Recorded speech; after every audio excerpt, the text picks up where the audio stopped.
Tapi itu memang sulit untuk diterapkan sulit ya, bahwa banget. menerima kenyataan bahwa ya suamiku gay atau ya istriku lesbian. Standby. 3, 2, 1, action.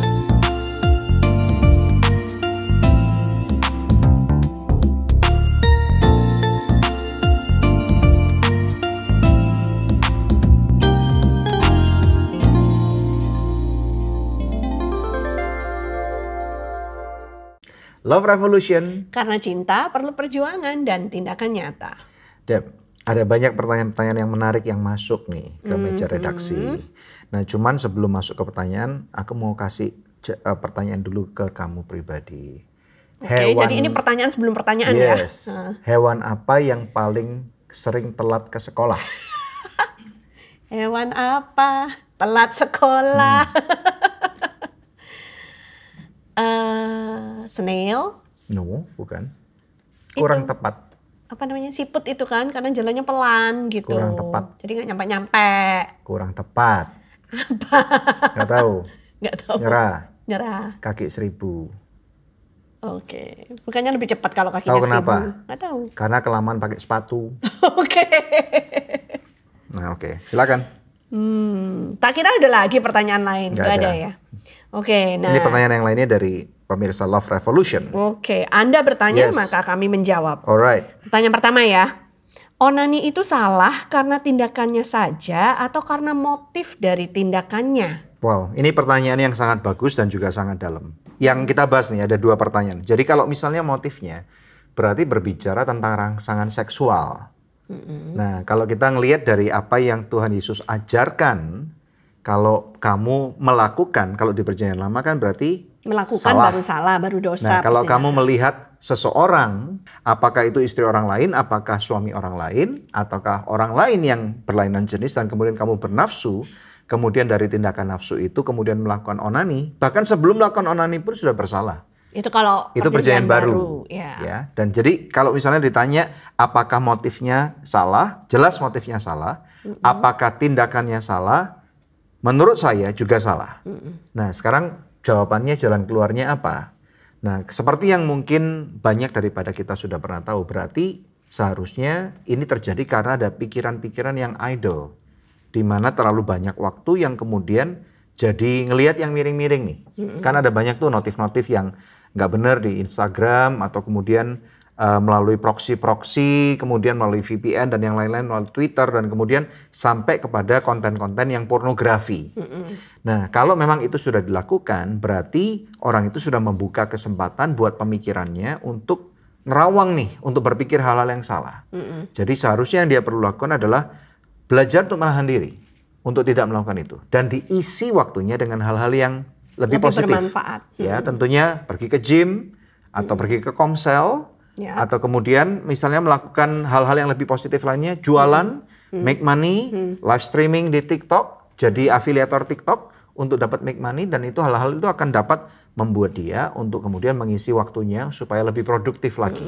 Jadi pikirannya supaya tidak dipenuhi dengan yang berbau porno itu. Berbau pornografi. Dan kemudian miliki suatu lingkungan, yang kedua nih, miliki lingkungan pertemanan yang sehat.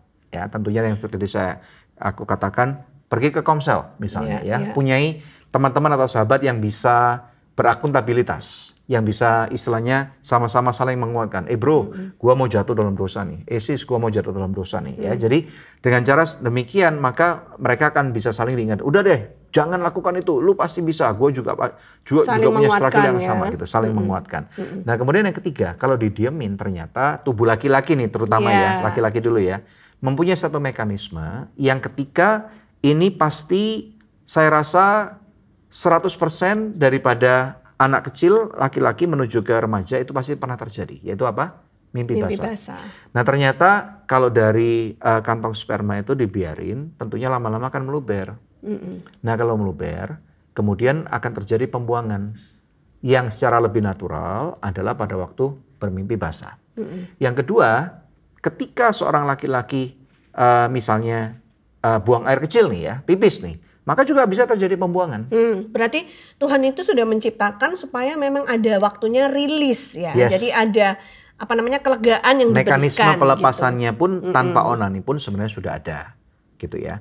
Namun demikian, kalau sekarang kita ngomong dalam bahasa modern nih, dari konten-konten Love Revolution dari 1-2 orang narasumber yang pernah kita bahas nih. Memang daripada pergi ke pelacuran, namun demikian memang sedikit lebih baik kalau orang itu bermasturbasi ataupun melakukan onani. Tapi bukan berarti itu benar. Bukan berarti itu benar. Karena ini kayak doing the lesser evil gitu Betul. kan. Tapi lesser evil tetap evil gitu kan. Tetap salah, tetap dosa. Makanya itu kita harus kasih klausul dulu nih ya. Daripada lu orang pergi ke tempat pelacuran ya memang lebih baik do solo sex gitu. Ya cuman maksudnya batas mananya yang wajar nih. Karena apa? Setiap kali seseorang melakukan solo sex pasti setelah itu akan merasa bersalah. Pasti akan merasa gua nggak layak nih, gua kotor banget. Bahkan mau ke gereja pun nggak enak, apalagi mau melayani Tuhan, apalagi mau leading worship gitu misalnya, ya kan? Apalagi mau jadi aser nih, gitu shalom-shaloman, pasti nggak enak.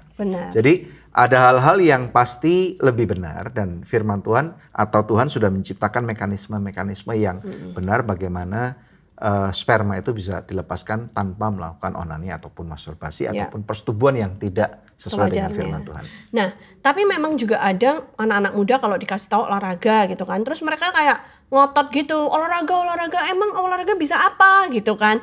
Nah, jawabannya apa coba? Kalau olahraga itu kan capek, jadi ketika pulang sisa tenaganya udah nggak ada, jadi nggak sempat melakukan dosa, udah tidur langsung gitu kan. Maksudnya itu kalau olahraga itu untuk menghabiskan energinya supaya tidak disalurkan ke hal-hal yang negatif. Nah, berarti anak-anak muda pun juga harus mau belajar untuk mengatur waktu dengan baik. Nah, lebih baik misalnya kalaupun sudah mengatur waktu dan terjadi kegagalan atau kejatuhan, itu masih lebih baik daripada tidak mengatur sama sekali. Jadi milikilah satu timetable atau jadwal yang baik, ya nggak usah terlalu ketat, tetapi hari Senin sampai Selasa, Rabu, Kamis, Jumat, Sabtu, Minggu mau ngapain aja itu plan ahead dulu gitu loh. Ya, ada hari-hari di mana kamu harus kuliah, harus bekerja, harus misalnya punya kehidupan sosial. Nah, lakukan pilihlah waktu untuk mengisi waktumu dengan kondisi-kondisi yang lebih sehat dan bermanfaat sehingga akan istilahnya lebih minim kesempatan untuk kamu sendirian atau kemudian kamu melakukan hal-hal yang tidak benar. Itu jawaban saya. Good. Ya. Oke, kita lanjut pertanyaan berikutnya. Silakan. Ya. Bagaimana di dalam kekristenan kalau pasangan kita itu ternyata gay atau lesbian, apakah boleh bercerai? Aduh, ini berat cukup berat gitu ya. Nah, kalau mengetahui pertanyaan kita adalah bagaimana caranya kok dia bisa tahu nih, kenapa kok pasangannya dia bisa tahu bahwa pasangannya gay atau lesbian? Apakah misalnya pernah ketangkap atau misalnya ada bukti chat nih, ada bukti foto ya. Ketika hal itu dilakukan, maka yang terjadi ini opsi 1 nih. Ketika hal itu masih aktif dilakukan, kalau di dalam kebenaran kaidah firman Tuhan, maka pasangannya sebenarnya melakukan perzinahan nih. Ini perzinahan di hadapan Tuhan nih. Ya, jadi sesuai dengan apa yang firman Tuhan katakan, apakah itu dengan lawan jenis ataukah dengan sesama jenis, apakah gay atau lesbianisme, berarti kita harus tahu bahwa ini adalah perzinahan, titik. Jadi kalau udah menikah tidak boleh melakukan praktek-praktek yang seperti ini gitu kan. Nah, kalau dilakukan berarti perzinahan. Firman Tuhan tentunya melarang anak-anaknya untuk bercerai. Kecuali satu ini, yaitu perzinahan. Jadi kalau memang ini sedang aktif dilakukan, maka kita harus kasih tahu dulu kamu punya opsi untuk kamu boleh bercerai karena terjadi perzinahan ini. Tetapi kemudian yang kedua, kita harus mengerti bahwa memang waktunya sekarang kamu untuk berpikir secara dewasa. Apakah kamu mau mengampuni nggak pasangan kamu? Ya. Nah kemudian kalau memang pasangan kamu itu bertobat, dan bertobat itu harus disertai dengan bukti-bukti yang nyata, melalui sesi konseling dan kemudian diperiksa oleh dokter. Karena apa? Orang-orang yang biasa berhubungan secara gay, homoseksual atau lesbianisme, itu lebih terkenal atau rentan dengan gonta-ganti pasangan.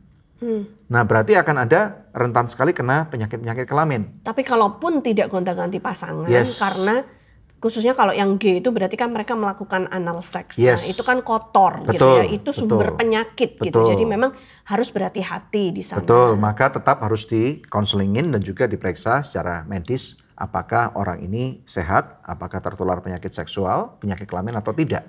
Gitu ya. Nah, jikalau orang itu misalnya pasangannya mau mengampuni, ya nggak apa-apa. diatur dengan benar, sama-sama saling bertobat, sama-sama menyadari dan sama-sama saling mengingatkan. Dan ini yang Tuhan mau. Walaupun kamu ada opsi untuk kamu bercerai, tetapi kamu tidak ambil, maka kamu mengambil keputusan yang jauh lebih bijak, lebih berani untuk melepaskan pengampunan, sehingga kamu akan memiliki keserupaan lebih dalam lagi seperti Kristus. Yang mengetahui kita ini adalah orang yang bersalah, tetapi di dalam kasih karunia-Nya, Tuhan Yesus tetap memilih untuk mengampuni anak-anaknya. Dan apakah ada harapan bahwa orang-orang praktisi gay lesbianisme ini akan bisa bertobat sungguh-sungguh dan tidak melakukannya lagi ketika pasangannya mengampuni mereka dan mempertahankan pernikahan? Aku rasa gini, tidak ada jaminan untuk orang benar-benar 100% bertobat. Sama seperti ketika seseorang jatuh dalam dosa. Ya, kalau ditanya apakah orang yang sudah jatuh dalam dosa akan 100% jaminan nggak jatuh lagi dalam dosa? Belum nggak tentu, mungkin. ya. Ya, kita ngomong fair-fairan aja gitu. Tetapi maksudnya, makanya ketika kamu mencintai seseorang atau mengasihi seseorang, kasih itu menutupi semua kekurangan dan semua kejatuhan. Semua pelanggaran. Makanya ketika kamu memilih untuk memutuskan mencintai orang itu, walaupun orang itu bersalah. Ingat cerita yang pernah kita angkat tentang Hosea dan Gomer, gitu ya. Gomer jatuh kembali dalam dosa, tetapi Hosea tetap memilih untuk menerima dia sebagai istrinya yang sah, walaupun dia berkali-kali gonta-ganti pasangan. Ya, itu namanya cinta, itu namanya perintah Tuhan untuk mencintai, gitu. Jadi bukan cuma mengandalkan perasaan suka atau nggak suka, jijik atau nggak jijik, tetapi apa kata Tuhan, gitu. Ya. Tapi memang itu nggak sulit, nggak gampang. Tapi itu memang sulit untuk diterapkan ya, bahwa menerima kenyataan bahwa ya suamiku gay atau ya istriku lesbian gitu. Itu aja udah sangat menyesakkan. Tetapi kami yakin pasti juga akan ada kasih karunia Tuhan yang memampukan ya saudara atau saudari ini untuk melewati masa-masa yang terburuk sekalipun dalam pernikahan kalian. Apalagi kalau ada opsi yang C, kalau misalnya itu adalah kehidupan masa lalunya. Nah, kalau itu maka udah berarti harus dilepaskan, ampuni, benar. lupakan. Kalau dia sudah bertobat ya sudah. Nah, ini kebiasaan kita ya, katakanlah orang-orang Kristen gitu. Kalau Tuhan aja bisa ngampuni kesalahan kita dan tidak lagi mengungkit-ungkitnya, tidak lagi digali-gali lagi ya kan dosa-dosa yang lama kita. Kan firman Tuhan mengatakan sudah dibuang sampai ke tubir laut gitu kan. Betul. Kenapa kita masih harus mengingat-ingat kesalahan pasangan kita? Maksudnya gitu. Kalau itu adalah kehidupan lama dia, ya sudah jangan dibongkar-bongkar lagi, jangan diungkit-ungkit kembali. Dengan cara itulah kita juga bisa belajar untuk menyerupai Tuhan, menyerupai Yesus gitu ya. Setuju. Mengasihi tanpa syarat. Betul. Go ahead. Oke, pertanyaan berikutnya ya. Nah, ini dan ada latar belakang kisahnya dulu ya. Jadi ini yang bertanya adalah istrinya. Dia menikah sama suaminya itu udah punya anak 1. Terus mereka setahun terakhir ini udah berpisah. Jadi pisah rumah gitulah. Tapi belum cerai gitu.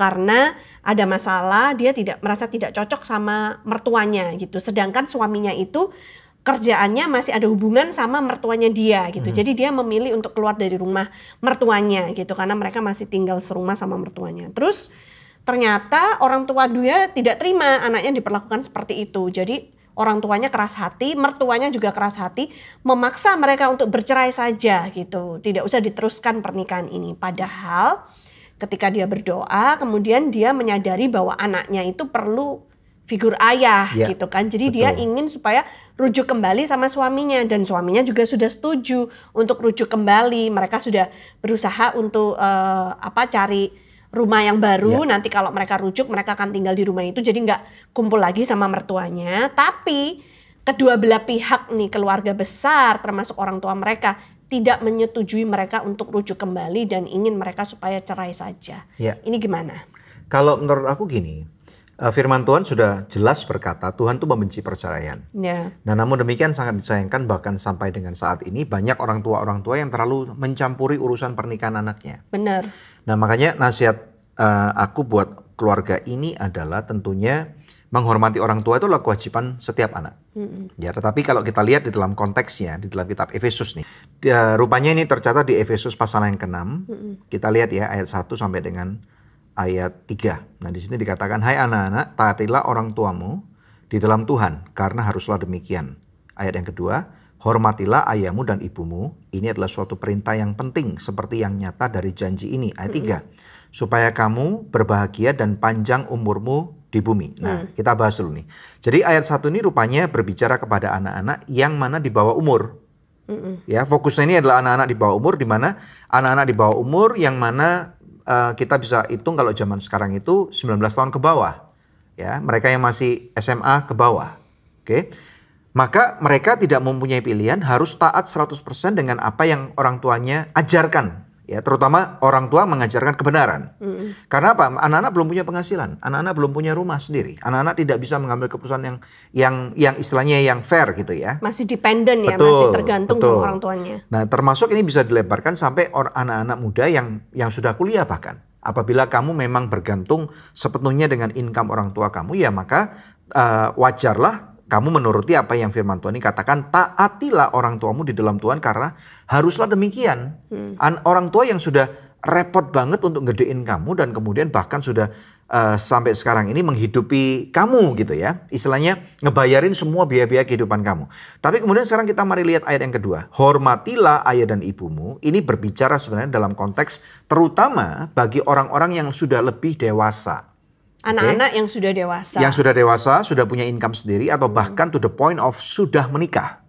Maka berarti apakah anak-anak nggak perlu mentaati orang tuanya? Bukan demikian. Karena mereka sekarang sudah mempunyai keluarga unit yang lain, yang baru. Ya, itu ibaratnya kalau diilustrasikan pohon keluarga. Itu mereka sudah dicangkokkan sehingga menjadi pohon keluarga tersendiri yang baru. Gitu. Walaupun memang atasnya rantingnya masih mengikuti orang tua.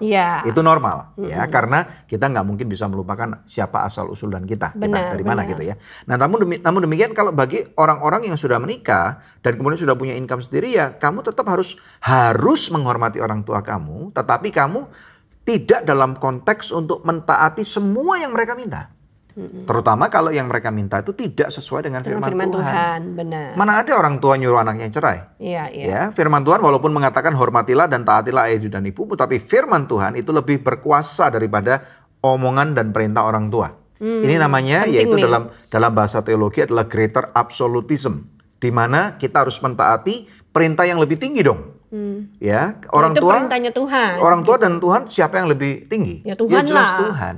Gak ada Tuhan yang gak ada orang tua. Gitu. Jadi kalau orang tua yang menyaksikan episode Love Revolution, mari kita menjadi orang-orang yang dewasa gitu ya. Karena ada banyak orang tua yang masih bertingkah laku seperti anak-anak. Nah itu. Yang masih mengancam. Nanti kamu akan aku coret dari harta warisan gitu ya, dari list harta warisan atau apapun juga, atau nanti kamu nggak boleh lagi berbisnis sama papa mama. Itu ngancam namanya, itu bukan kasih. Jadi dengan hal-hal seperti ini kamu menghancurkan rumah tangga anakmu. Jadi marilah kita berlaku bijak kepada anak-anak kita. Nah, ini ayat 4 di sini berlaku. Dan kamu bapak-bapak, atau kita bisa tambahkan, hai dan kamu ibu-ibu, janganlah bangkitkan amarah di dalam hati anak-anakmu. Tetapi didiklah mereka di dalam ajaran dan nasihat Tuhan. Nah, jadi jangan cuma quote cuma ayat 1 dan ayat 2, tetapi ada ayat 4 nih. Kalau ajaran sama nasihatnya aja nggak sesuai dengan perintah Tuhan, gimana ya? Soalnya gini, Dan, ini yang nanya juga nambahin gitu kan. Karena kami masing-masing itu takut nanti kalau tidak hormat atau jadi durhaka sama orang tua. Jadi jangan percaya kalau orang tua punya kuasa untuk mengutuki anaknya selama anak-anak menjalankan perintah Tuhan. Nah, maka kamu harus membuktikan kepada orang tua kamu keputusan yang kamu ambil. Kalau kamu memang mau rujuk kembali dengan suami atau dengan istri kamu, kalau ada kesukaran, jangan minta tolong orang tua, "Pak, tolong. Ini nggak punya uang, nggak bisa beli susu buat anak." Itu malu-maluin. Berarti kamu nggak dewasa. Makanya kamu disetir oleh orang tua kamu. Kalau kamu berani menikah atau kamu menikahi anak seseorang, bertanggung jawablah, kerja keras. Bila perlu, maaf nih, jadi supir Gojek, jadi tukang tambal ban atau apapun juga, atau jualan apapun juga yang bisa dijual yang tidak melanggar hukum. Lakukan itu demi kamu bisa berdiri sendiri dan tidak disetir oleh orang tua kamu. Itu yang terjadi. Bukannya kita ngajarin untuk kurang ajar sama orang tua, ya kan? Tapi maksudnya itu jangan sampai kemudian keluarga kita itu akhirnya unit yang kecil ini disetir-setir. Masa kayak gini orang tua nyaranin untuk bercerai, itu kan jelas-jelas sudah nggak benar ya. Orang namun demikian kita juga harus tahu bahwa yang kita dengar ini cuma dari satu sisi tentang anaknya. Benar. Nah, jangan sampai nanti kemudian anak ternyata menceritakan tentang ketidaksempurnaan orang tuanya supaya dengan dalih dibela. Kita juga nggak tahu itu. Juga nggak tahu ya. Yes. Terus satu lagi, maksudnya kalau udah menikah juga jangan dikit-dikit masalah yang ada antara suami istri itu dilaporkan ke orang tua kita gitu kan. Bayangin kalau kita misalnya nih, saya dengan suami saya kalau dikit-dikit misalnya berantem soal salah pendapat apa, salah paham apa, terus saya lapor ke orang tua saya, tentu orang tua saya kan nggak terima dong. Terus suami saya lapor kepada mertua saya, tentu mertua saya juga akan nggak terima dong. Akhirnya malah terjadi keributan yang lebih besar. Betul Jadi sekali. Kita sebagai suami istri juga harus pandai-pandai untuk melokalisasi gitu loh. Problem kita itu mana ranahnya. Kalau cuma di antara kita berdua, ya udah kita berdua aja yang menyelesaikannya, yang membahasnya sampai menemukan titik temu atas permasalahan kita, solusinya apa. Nggak usah melibatkan pihak-pihak yang lebih lebar lagi. Betul, gitu, sangat setuju, ya kan? sangat setuju. Masih adakah pertanyaan? Masih ada satu lagi nih. Ya, aku kasih dulu kamu satu pertanyaan. Hewan apa yang cuman terdiri dari 2 huruf? Ox. Bahasa Inggris atau bahasa Indonesia? Bahasa Indonesia lah. Hewan apa yang hanya terdiri dari 2 huruf? Ada yang tahu nggak? Hah? Kalau udah tahu, diam. Tahu nggak? Pertanyaannya kenapa selalu tentang hewan ya? Gak ada pertanyaan tentang manusia tah? Ayo jawab aja sudah. Sebentar, mikir. Apa ya? SP. What is Sapi. SP? Bukan. 5, 4, 3, 2, 1. Nggak tahu. Apa? Udang. Kenapa 2 huruf? U dan G. Dong. U dan G itu gitu kalau digabung. Ayah. Go ahead. Oke, nah ini pertanyaan berikutnya. Saya bingung mengambil keputusan apakah harus menikah atau tidak. Statusnya membuat saya takut kalau menikah kami akan berzina seumur hidup. Walaupun gereja kami memperbolehkan ada pernikahan kedua. Nah ini aku kasih latar belakangnya dulu biar ngerti ya. Ringkas ya. Jadi pacar dia ini punya masa lalu yang kelam. Sudah pernah menikah yang pertama ya kan. Tapi waktu menikah itu istrinya sudah dalam keadaan hamil. Jadi dia bukan anaknya gitu menurut pengakuan pacarnya itu ya kan. Nah terus dia merasa tertipu gitu. Jadi akhirnya pernikahan mereka kandas. Tapi nggak cerai, cuman berpisah gitu aja. Nah kemudian pacarnya ini hidup bersama dengan seorang perempuan dunia malam yang beda agama katanya ya kan. Terus punya anak 1 pula gitu. Tapi setelah ditelusuri pacarnya ini juga ragu apakah itu anak dia atau bukan. Karena kan perempuan dunia malam gitu kan. Jadi kan bisa anaknya siapa aja gitu, belum tentu anak dia gitu. Nah terus kemudian karena perempuan itu hamil ketika masih kerja di dunia malam tersebut. Nah, waktu ketemu sama cewek ini, posisi pacarnya itu stres berat, ya kan? Tapi dia sekarang itu lagi mau ngurus surat cerai sama istrinya gitu. Jadi nanti kalau sudah sah mereka cerai, apakah seenaknya, apakah lebih bijaknya itu dia menikahi pacarnya ini atau enggak? Gini, menurut aku nih ruwet banget gitu ya. Complicated banget gitu. Nasihat saya kalau bisa kalian cari pacar itu atau pasangan hidup yang nggak complicated gitu. Aduh. Karena kalau udah complicated berarti kalian harus siap-siap dengan semua resiko yang ada di belakangnya. Benar. Itu gitu ya. Nah jadi kita sort dulu satu persatu. Tes aja DNA gitu ya. Itu anak siapa. Nah cuman kita tahu pernikahan pertama maupun yang kumpul kebo sama ya tes DNA itu mahal. Kalau tadi saya cek nih ya di Google di Jakarta di RSUPN Dr. Cipto Mangunkusumo atau RSCM itu sekitar 10 juta gitu ya. Dan kalau kemudian di Rumah Sakit Polri biayanya 7.500.000. Jadi antara 7.500.000 atau 10 juta per case. Dan itu mahal tentunya, nggak semua orang mampu. Dan kabar buruknya tidak ditanggung oleh BPJS. Ya.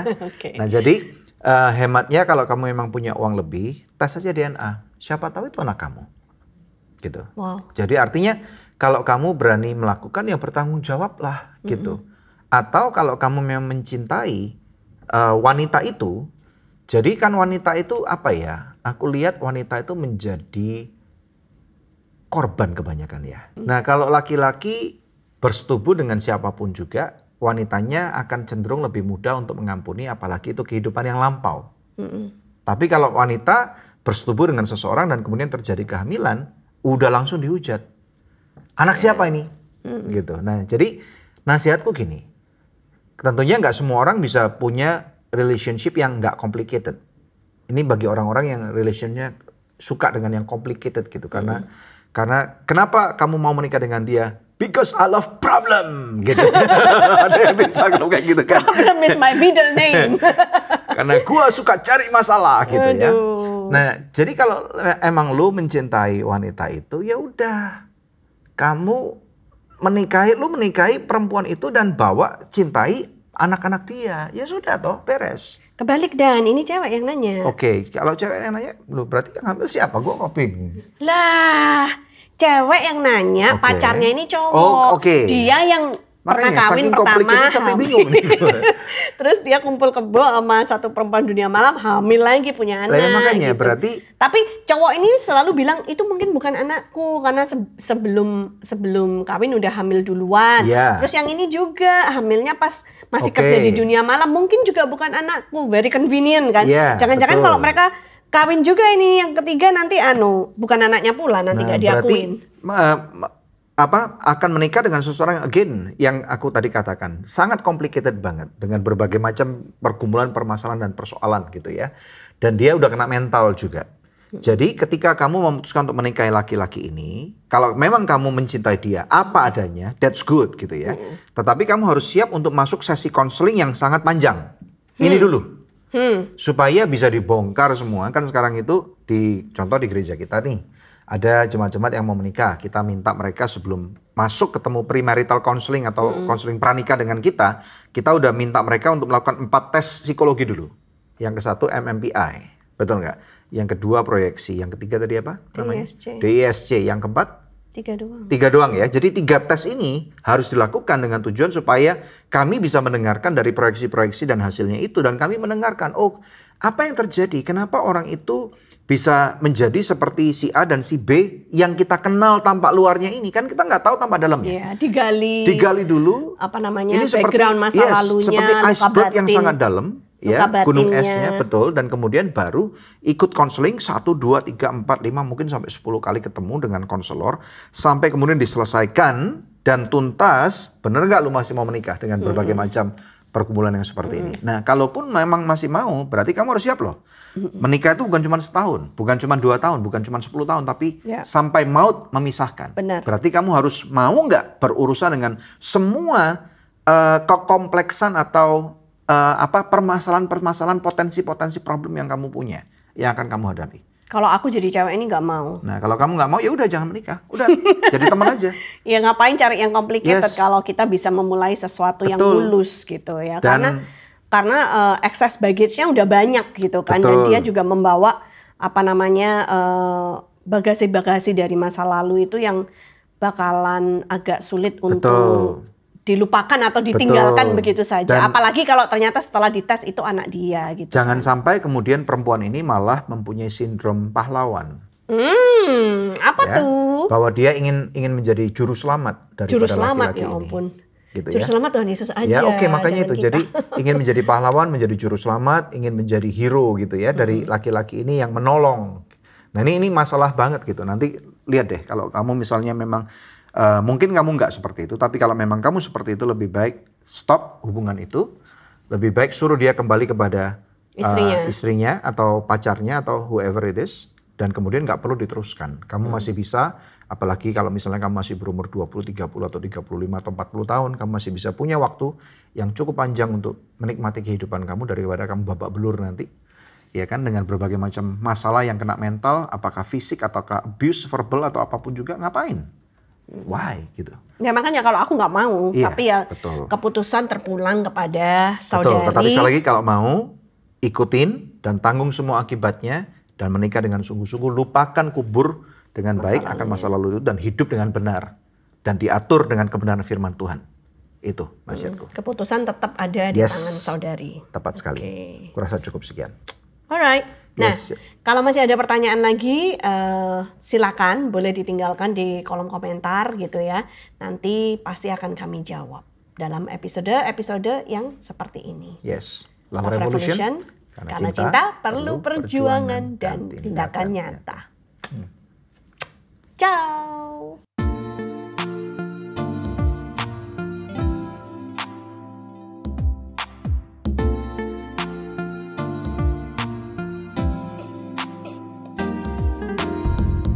Terima kasih sudah tune in di podcast Love Revolution. Kalau kamu ngerasa feel-nya dapet banget nih sama konten ini, langsung aja bisa share di sosmed kamu. Dan jangan lupa untuk tag dan juga follow Instagram Daniel Hendrata dan juga Debbie Katarina.